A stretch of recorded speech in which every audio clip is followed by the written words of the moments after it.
ប្រជាពលរដ្ឋយល់ព្រមចាក់ចែងបន្ទាប់ពីទទួលបានការផ្សព្វផ្សាយនៅលិខិតសេចក្តីជូនដំណឹងរបស់ក្រសួងរៀបចំដែនដីនគររូបនីយកម្មនិងសំណង់ក្នុងការអភិវឌ្ឍកំពង់ផែស្វយ័តក្រុងព្រះសីហនុ បងប្អូនប្រជាពលរដ្ឋរស់នៅក្នុងតំបន់ដីអភិវឌ្ឍកំពង់ផែស្វយ័តក្រុងព្រះសីហនុបានស្ម័គ្រចិត្តចាក់ចេញនិងស្នើសុំសំណងផលប៉ះពាល់ឲ្យបានសមរម្យដូចនេះហើយឯកឧត្តមសាយសម្អាតឧបនាយករដ្ឋមន្ត្រីក្រសួងរៀបចំដែនដីនគររូបនីយកម្មនិងសំណង់និងជាប្រធានក្រុមការងាររាជរដ្ឋាភិបាលចុងមូលដ្ឋានខេត្តព្រះសីហនុនិងឯកឧត្តមម៉ាងស៊ីណេតអភិបាលនៃគណៈភិបាលខេត្តព្រះសីហនុបានអញ្ជើញសំណេះសំណាលជាមួយប្រជាពលរដ្ឋដែលស្ថិតនៅក្នុងបរិវេណដីគម្រោងអភិវឌ្ឍកំពង់ផែស្វយ័តក្រុងព្រះសីហនុដែលមានទីតាំងស្ថិតនៅភូមិ3សង្កាត់លេខ3ក្រុងព្រះសីហនុខេត្តព្រះសីហនុឆ្លៀតនៅក្នុងឱកាសនោះដែរឯកឧត្តមម៉ាងស៊ីណេតអភិបាលខេត្តព្រះសីហនុបានអាននៅរបាយការណ៍សង្ខេបស្ដីពីដីគម្រោងអភិវឌ្ឍកំពង់ផែស្វយ័តក្រុងព្រះសីហនុដែលស្ថិតនៅក្នុងភូមិលេខ3សង្កាត់លេខ3ក្រុងព្រះសីហនុខេត្តព្រះសីហនុតាមកិច្ចប្រជុំផ្សព្វផ្សាយសេចក្តីជូនដំណឹងចុះថ្ងៃទី12ខែមករាឆ្នាំ2026របស់ក្រសួងរៀបចំដែនដីនគររូបនីយកម្មនិងសំណង់ស្ដីពីការដោះស្រាយសំណង់មិនរៀបរយក្នុងបរិវេណដីគម្រោងអភិវឌ្ឍកំពង់ផែស្វយ័តក្រុងព្រះសីហនុដែលមានការចូលរួមសហការសម្របសម្រួលយ៉ាងសកម្មពីរដ្ឋបាលខេត្តក្នុងការដោះស្រាយសំណង់មិនរៀបរយដូចនេះហើយក្រុមការងារបានពិនិត្យដោះស្រាយសំណង់មិនរៀបរយនៅក្នុងភូមិសាស្ត្រខេត្តព្រះសីហនុដោយបានរៀបចំកិច្ចប្រជុំជាបន្តបន្ទាប់ចំនួន9លើករហូតសម្រេចបានការចុះវាស់វែងកំណត់អត្តសញ្ញាណចំនួន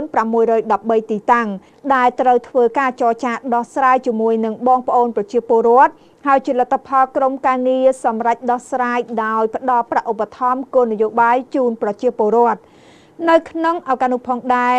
ឧបនាយករដ្ឋមន្ត្រីសាយសំអាតគឺបានធ្វើការសំណេះសំណាលជាមួយនឹងបងប្អូនប្រជាពលរដ្ឋដែលស្ថិតនៅលើដីគម្រោងអភិវឌ្ឍកំពង់ផែស្វយ័តក្រុងព្រះសីហនុដោយសូមឲ្យពុកម៉ែបងប្អូនទាំងអស់លើកជាមតិយោបល់សំណើនិងសំណូមពរមកកាន់ក្រុមការងារដើម្បីឲ្យក្រុមការងារមានមូលដ្ឋានច្បាស់លាស់ធ្វើការពិនិត្យពិភាក្សានៅក្នុងការដោះស្រាយជូនទៅដល់បងប្អូនពុកម៉ែនៅទីនេះព្រោះយើងមានជំរើសជាច្រើនផ្សេងទៀតនៅក្នុងការជជែកគ្នាដើម្បីរកចំណុចឈ្នះចំពោះសំណើដែលបងប្អូនពុកម៉ែបានលើកឡើងមានដូចជាដោះស្រាយផលប៉ះពាល់សមរម្យសុំដីសហគមន៍ផលប៉ះពាល់សំណងនិងផែសហគមន៍ជាដើមហើយក្រុមការងាររបស់យើងនឹងធ្វើការពិភាក្សារកចំណុចមួយដែលបងប្អូនទទួលយកបានទាំងអស់គ្នាជាមួយគ្នានោះឯកឧត្តមឧបនាយករដ្ឋមន្ត្រីបានបន្តថារាជរដ្ឋាភិបាលកម្ពុជាក្រោមការដឹកនាំរបស់សម្ដេចមហាបវរធិបតីហ៊ុនម៉ាណែតនាយករដ្ឋមន្ត្រីនៃព្រះរាជាណាចក្រកម្ពុជាបានដាក់ចេញនូវយុទ្ធសាស្ត្របញ្ចកោណដំណាក់កាលទី1ដោយផ្ដោតអាទិភាពទៅលើការពង្រីកទីក្រុងនិងការអភិវឌ្ឍទីក្រុងថ្មីបន្ថែមទៀតស្របទៅតាមបណ្ដារាជធានីខេត្តការបង្កើតសួនសាធារណៈឧទ្យានបៃតងការពង្រឹងការគ្រប់គ្រងនិងការធ្វើទំនើបកម្មនគររូបនីយកម្មដើម្បីធានាសុវត្ថិភាពសោភ័ណភាពបរិស្ថានល្អនិងសុខុមាលភាពសម្រាប់ការរស់នៅនិងប្រសិទ្ធភាពក្នុងការអភិវឌ្ឍសង្គមសេដ្ឋកិច្ចដោយនៅក្នុងនោះផងដែរឯកឧត្តមឧបនាយករដ្ឋមន្ត្រីក៏បានស្នើសុំឲ្យប្រជាពលរដ្ឋដែលរស់នៅលើដីគម្រោងអភិវឌ្ឍកំពង់ផែស្វយ័តក្រុងព្រះសីហនុទី1គឺត្រូវរៀបចំឯកសាររបស់ខ្លួន